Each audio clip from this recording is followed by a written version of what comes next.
बच्चों chapter 5 magnetism and matter का example number 2 देखते हैं। इस एग्जाम्पल में क्या बोला जा रहा है, पहले क्वेश्चन को रीड कर लेते हैं। कंसेप्चुअल क्वेश्चन है और बहुत सारी चीज़ें ऐसी पूछी जा रही है इस क्वेश्चन में जो चैप्टर फर्स्ट से रिलेटेड है। चलिए बात करते हैं। फिगर 5.4, ये जो फिगर एनसीईआरटी में बना है वो 5.4 है। सोज आई small magnetised needle P placed at point O। यहां पर एक मैग्नेटाइज्ड निडल रखी गई है, O पर P मैग्नेटाइज्ड निडल है। The arrow shows direction of magnetic moment, और जो एरो शो किए जा रहे हैं वो शो करता है मैग्नेटिक मोमेंट को। Other arrow shows different position of another identical magnetic needle Q। जो यहां पर Q मतलब Q का मतलब Q1, Q2, Q3, Q4, Q5, Q6 ऐसे यहां पर आइडेंटिकल मैग्नेटिक निडल रखी गई हैं और उनका एरो शो कर रहा है उनके मैग्नेटिक मोमेंट को। ठीक है, मैग्नेटिक मोमेंट का मतलब है अगर मैग्नेट है तो उसके पास मैग्नेटिक फील्ड की डायरेक्शन होगी, उसके पास मैग्नेटिक मोमेंट होगा। तो मैग्नेटिक मोमेंट का मतलब ये हुआ, अगर P निडल की मैं बात करूं तो मैग्नेटिक मोमेंट इस तरफ है, इसका मतलब इसके पास जो डायरेक्शन होगी वो साउथ से नॉर्थ की तरफ होगी। क्या होगी? नॉर्थ से साउथ होगी। इस तरह जितनी भी मैग्नेटिक निडल रखी गई हैं सब आइडेंटिकल हैं, सबका मैग्नेटिक मोमेंट सेम है, M सबका सेम है। यहां कर मैं बात करता हूं ऊपर की तरफ मैग्नेटिक मोमेंट ऊपर की तरफ है, इसका मतलब ये साउथ हो जाएगा, ये नॉर्थ हो जाएगा। यहां पे देखता हूं तो ये साउथ हो जाएगा, ये नॉर्थ हो जाएगा। यहां पर क्या होगा? ये साउथ होगा और ये नॉर्थ हो जाएगा। यहां पर साउथ होगा और ये नॉर्थ हो जाएगा। यहां पर क्या होगा? साउथ नॉर्थ, साउथ और ये नॉर्थ। इस तरह से आपको देखने को मिल जाएगा। अब क्वेश्चन में क्या पूछा गया? First part, in which configuration system is not equilibrium. System क्या होता है? सिस्टम दो चार्जेस का होता है। तो पहले मैं सिस्टम लिख देता हूं। देखो यहां पर सॉल्यूशन बनाने के लिए क्या होगा, यहां लिखना पड़ेगा कॉन्फ़िगरेशन। कॉन्फ़िगरेशन क्या क्या है? यहां पे कॉन्फ़िगरेशन कैसे कैसे दिया गया है? कॉन्फ़िगरेशन, यहां पे जो कॉन्फ़िगरेशन बनेगा, कॉन्फ़िगरेशन किसका किसका बनेगा? एक बनेगा PQ1, एक बनेगा PQ2 और एक बनेगा PQ3, एक बनेगा PQ4।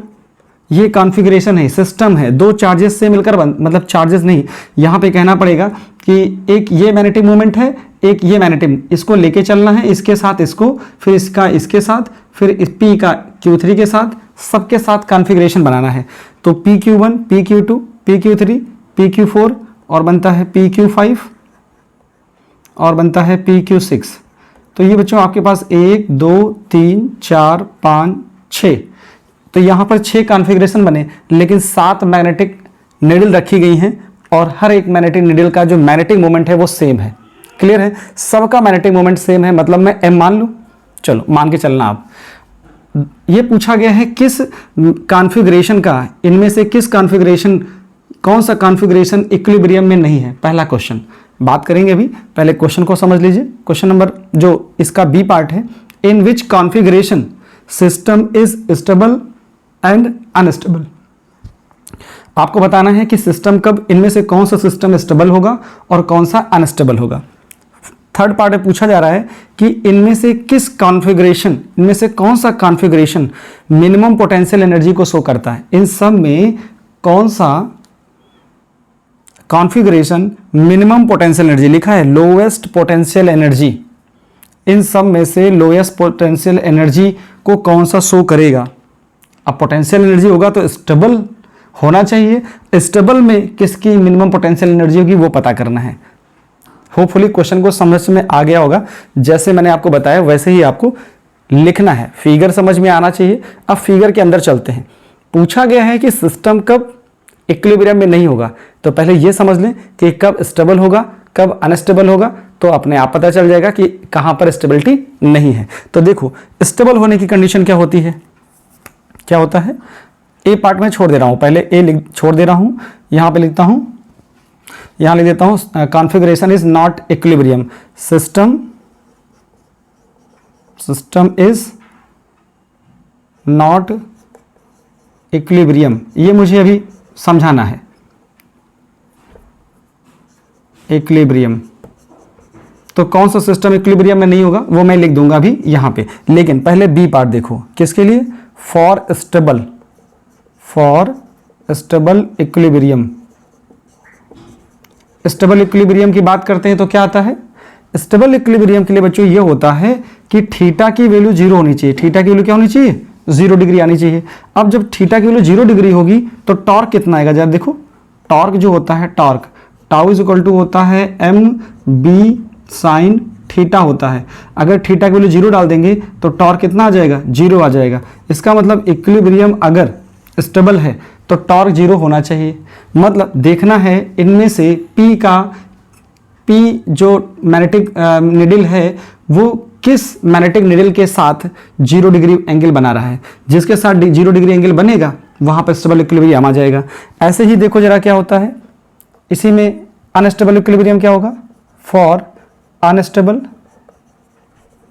अनस्टेबल इक्विलिब्रियम की बात करोगे तो क्या आएगा? Unstable equilibrium. इसका मतलब थीटा की वैल्यू होनी चाहिए 180। तो कहां कहां पर मैग्नेटिक निडल P का मैग्नेटिक मोमेंट किस निडल के साथ 180 डिग्री बना रहा होगा वो देखना है। और जो 180 डिग्री होता है तो टॉर्क अगेन क्या होता है? एम बी साइन 180 की वैल्यू क्या होती है? अगेन 0 हो जाती है। मतलब अनस्टेबल हो या स्टेबल हो, टॉर्क की वैल्यू 0 आनी ही चाहिए। अगर टॉर्क की वैल्यू 0 ना आए, क्या आ जाए? अगर टॉर्क की वैल्यू 0 ना आए, सिस्टम इज नॉट इक्विलिब्रियम। इसका मतलब टॉर्क की वैल्यू 0 नहीं होनी चाहिए। क्या नहीं होनी चाहिए? यहां टॉर्क की वैल्यू 0 नहीं होनी चाहिए। तो कहां पे टॉर्क की वैल्यू 0 नहीं होगी? जहां पर थीटा या तो 0 ना हो और 180 ना हो। अगर थीटा 0 आया तो थीटा की वैल्यू 0 पुट करोगे तब भी टॉर्क 0 आ जाएगा। टॉर्क 0 आने का मतलब क्या आ गया? टॉर्क 0 आने का एक इंडिकेशन मिल जाता है कि या तो स्टेबल होगा या तो अनस्टेबल होगा। अब थीटा 0 होगा तो स्टेबल देखेंगे और 180 होगा तो अनस्टेबल देखेंगे। इन दोनों के अलावा कोई एंगल होगा तो वहां स्टेबिलिटी मतलब स्टेबल और अनस्टेबल नहीं होगा। मतलब वहां सिस्टम कैसा होगा? System is not in equilibrium होगा। यहां पर स्टेबल इक्विलिब्रियम, यहां अनस्टेबल इक्विलिब्रियम। अब पकड़ते हैं फिगर में कि कैसे अनस्टेबल, स्टेबल और नॉट स्टेबल की कंडीशन मिलती है। ठीक है, पहले इसका स्क्रीनशॉट ले लो ताकि फिगर में कुछ करेक्शन, कुछ गलती हो तो वो समझ में आ जाए। फिगर का स्क्रीनशॉट ले लिया। अब बात करते हैं, देखो इसका जो मैग्नेटिक मोमेंट है P, देखो P का जो मैग्नेटिक मोमेंट है वो साउथ से नॉर्थ की तरफ है और जो Q1 का मैग्नेटिक मोमेंट है वो देखो वो इस तरफ से है। तो मतलब जो P और Q1 के बारे में बात करते हैं, इस सिस्टम के बारे में बात करते हैं, तो जरा देखो इसका मैग्नेटिक मोमेंट इधर है और इसका मैग्नेटिक मोमेंट ऊपर है। इसका मतलब इन दोनों के बीच में एंगल कितना होगा? 90 डिग्री। जब 90 डिग्री होगा, जब यहां रखेंगे तो टॉर्क 0 नहीं आएगा। टॉर्क 0 नहीं आएगा। जब टॉर्क 0 नहीं आएगा तो कहां चला जाएगा? नॉट इक्विलिब्रियम में आ जाएगा। इसका मतलब हमारे पास एक कंडीशन ये आ गई कि P और Q1 क्या आ गया? P Q1 ये हमारे पास नॉट इक्विलिब्रियम में आएगा। इसका जरा देखो, P का मैग्नेटिक मोमेंट ऊपर की तरफ है और Q2 का मैग्नेटिक मोमेंट इधर है। तो फिर से क्या हो जाएगा? P का मैग्नेटिक मोमेंट ऊपर की तरफ है और Q का मैग्नेटिक मोमेंट किधर है? Q2 का मैग्नेटिक मोमेंट इस साइड में है। तो एंगल फिर 90 डिग्री आएगा। 90 डिग्री आएगा तो क्या आ जाएगा? इसका मतलब P Q1 और P Q2 ये नॉट इक्विलिब्रियम में होंगे क्योंकि यहाँ पे थीटा 90 आ रहा है, यहाँ पे थीटा 90 आ रहा। थीटा 90 होगा तो टॉर्क 0 नहीं होगा। मैं यही लिख दे रहा हूँ, थीटा की वैल्यू क्या आएगी? 90 आएगी। 90 आएगी तो टॉर्क 0 नहीं होगा। यहाँ भी क्या आएगा? थीटा की वैल्यू 90 आएगी और टॉर्क 0 नहीं होगा। टॉर्क 0 नहीं होगा तो वो नॉट इक्विलिब्रियम में आएगा। पकड़ में आया? अब इसकी बात करते हैं। जरा देखो P और Q3 के बारे में सोचो, P और Q3 के बारे में। तो देखो P का जो मैग्नेटिक मोमेंट है वो कहाँ? ऊपर की तरफ है और जो Q पॉइंट है वो कहाँ है? P और Q3 के बारे में सोच रहे हैं तो इसका जो मैग्नेटिक मोमेंट है वो नीचे है, इसका मैग्नेटिक मोमेंट ऊपर है। तो आप ये सोचो, इस तरह से सीन बन रहा है कि कोई मैग्नेट ऐसे रखा गया है, ठीक है, और इसका मैग्नेटिक मोमेंट ऊपर की तरफ है। यहाँ पर S है, यहाँ पर N है, इसका मैग्नेटिक मोमेंट M ऊपर की तरफ दिया गया है और कोई पॉइंट कहाँ है? इसके परपेंडिकुलर डायरेक्शन में है। तो यहाँ पर अगर कोई पॉइंट होगा परपेंडिकुलर डायरेक्शन में तो कौन रखा है? Q3 रखा है। तो Q3 पर जो मैग्नेटिक फील्ड होती है वो कहाँ दिखाई गई है? नीचे की तरफ। तो इसका मतलब ये क्या है? ये इसका मैग्नेटिक मोमेंट कहाँ है? ऊपर की तरफ और ये मैग्नेटिक मोमेंट नीचे की तरफ। तो इसका मतलब क्या हो गया ये स्टेबल में है कि अनस्टेबल में है, ये पकड़ना है। P और Q3 में जो इसका जो इस मैग्नेटिक मोमेंट की वजह से जो मैग्नेटिक फील्ड आएगी ये इक्वेटोरियल पॉइंट बन जाएगा। क्या हो जाएगा? इक्वेटोरियल पॉइंट है। इक्वेटोरियल पॉइंट पर जो मैग्नेटिक फील्ड होती है वो कहाँ होती है? डाउनवर्ड होती है। इसका मतलब इसकी वजह से इस पॉइंट पर जो मैग्नेटिक फील्ड आएगी वो कहाँ होगी? वो नीचे होगी। मतलब P की वजह से जो मैग्नेटिक फील्ड आएगी PBP वो डाउनवर्ड आएगी और इसकी जो मैग्नेटिक फील्ड है वो डाउनवर्ड है। इसका मतलब इन दोनों के बीच में एंगल कितना है? 0 है। तो ये कैसा होगा? ये स्टेबल होगा। कैसा होगा? स्टेबल होगा। फिर से समझना है, इस मैग्नेट की वजह से, इस मैग्नेटिक निडल की वजह से जो मैग्नेटिक फील्ड आएगी इक्वेटोरियल पॉइंट पर वो क्या होगी? वो नीचे की तरफ ही होगी। और क्योंकि जो क्यू मैग्नेटिक निडल है उसका जो मैग्नेटिक फील्ड है या मैग्नेटिक मूवमेंट है वो भी नीचे की तरफ है। इसका मतलब इसकी जो फील्ड आई है ये P की वो भी नीचे की तरफ है और ये Q वाली भी नीचे की तरफ है। इसका मतलब ये Q3 की वजह से और ये P मैग्नेटिक निडल है उसकी वजह से मैग्नेटिक फील्ड इक्वेटोरियल पॉइंट पर दोनों सेम है, इसलिए यहाँ पे क्या आ जाएगा? स्टेबल आ जाएगा। तो स्टेबल में कौन मिल गया? स्टेबल में आपको मिल गया बच्चों PQ3। फिर से एक बार बात कर रहा हूँ, इक्वेटोरियल पॉइंट पर मैग्नेटिक फील्ड मैग्नेट की जो डायरेक्शन होती है उसके अपोजिट होती है। ऐसा आपने पढ़ा था। कहाँ पढ़ा था? आपने पढ़ा था डायपोल के केस में। अगर डायपोल ऐसे बनाते थे, देखो यहाँ होता था -Q चार्ज, यहाँ होता था +Q चार्ज, तो ये होती थी एक्सियल लाइन और इस पे होता था P वेक्टर। ऊपर जाते थे तो मैग्नेटिक इलेक्ट्रिक फील्ड क्या आती थी? इधर आती थी, ये आती थी E, P के अपोजिट आती थी। ठीक है, वैसे ही यहाँ पर भी देखो जो -Q चार्ज होता है वो साउथ का काम करता है और जो +Q चार्ज होता है वो नॉर्थ का काम करता है। इस मैग्नेट की वजह से जिसका मैग्नेटिक मूवमेंट होगा उसकी वजह से जो फील्ड आएगी वो कहाँ आएगी? पीछे की तरफ आएगी और पीछे की तरफ ही तो क्या दिया गया है? Q3 की डायरेक्शन दे दी गई। इसका मतलब Q3 की डायरेक्शन और इस पॉइंट पर Q3 पर जो मैग्नेटिक निडल P है उसकी वजह से जो फील्ड की डायरेक्शन आएगी वो सेम आएगी। यहाँ पर क्या आ जाएगा? एंगल 0 आ जाएगा। जैसे ही एंगल 0 आता है आपको पता चल जाता है कि यहाँ पर क्या होगा? यहाँ पर स्टेबल इक्विलिब्रियम आ जाएगा। अब जरा बात करिए Q3 हो गया, Q4 के बारे में बात करिए। जब Q4 के बारे में बात करते हैं तो क्या मिलता है? यहाँ पर Q4 के बारे में बात करेंगे तो Q4 के देखो P की वजह से इस पॉइंट पर जो मैग्नेटिक फील्ड होगी वो कहाँ होगी? वो ऊपर होगी। किसकी वजह से है? ये BP की वजह से है। ठीक, और जो Q निडल है उसका मैग्नेटिक मोमेंट नीचे है। इसका मतलब क्या होगा?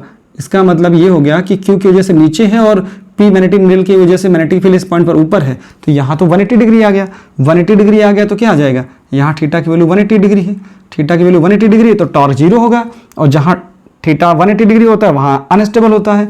इसका मतलब PQ4 क्या हो जाएगा? यह अनस्टेबल आ जाएगा। अब ऐसे ही 5 के बारे में सोचो जरा सा।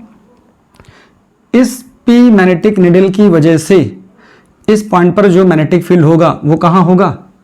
इसकी वजह से इसकी डायरेक्शन ऊपर है तो मैग्नेटिक फील्ड डायरेक्शन कहाँ आएगी? नीचे आएगी। जैसे देखो इसकी डायरेक्शन ऊपर थी, मैग्नेटिक फील्ड यहाँ पे नीचे आई थी।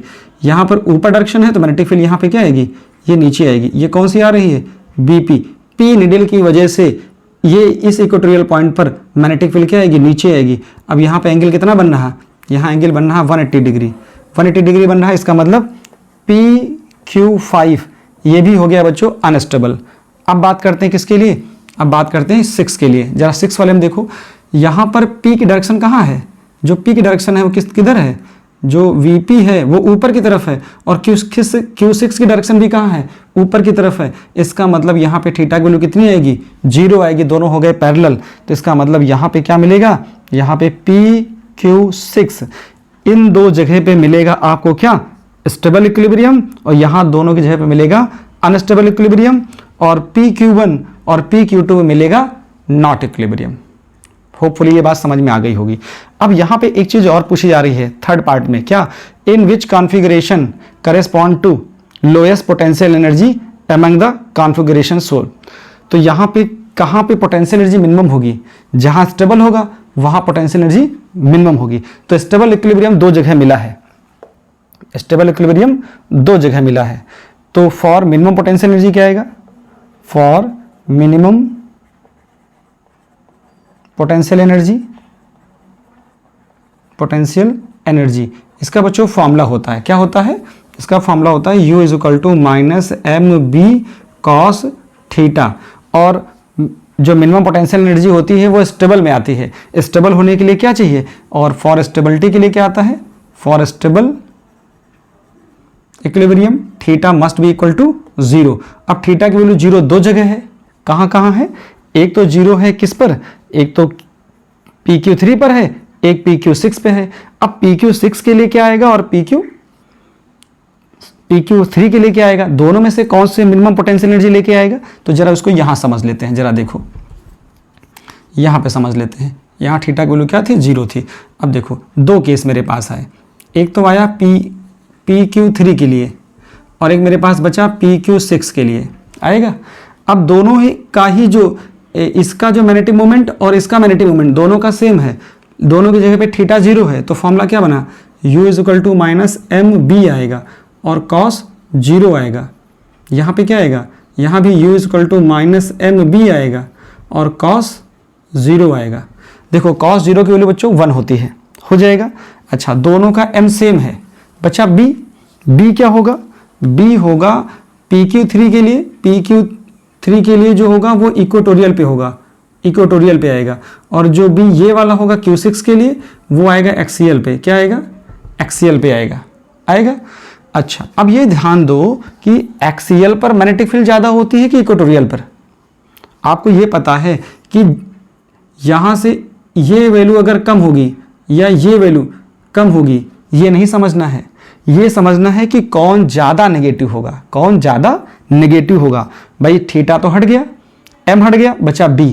एक्सियल पे b ज़्यादा नेगेटिव होगा क्योंकि माइनस लगा है ना आगे, तो जब b की वैल्यू ज़्यादा होगी तो वो ज़्यादा नेगेटिव होगा, जब b की वैल्यू ज़्यादा होगी तो ज़्यादा नेगेटिव होगा। जहाँ टोटल वैल्यू m दोनों में सेम, छोड़ दीजिए आइडेंटिकल है, cos 0 हट गया, बचा क्या, b एक्सियल पर b इक्वेटोरियल पर।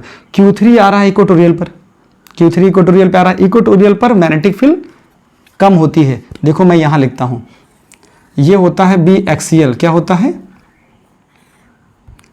ये होता है b एक्सियल। जो b एक्सियल होता है, एक्सियल वो होता है म्यू नॉट अपॉन 4 पाई 2m अपॉन r क्यूब।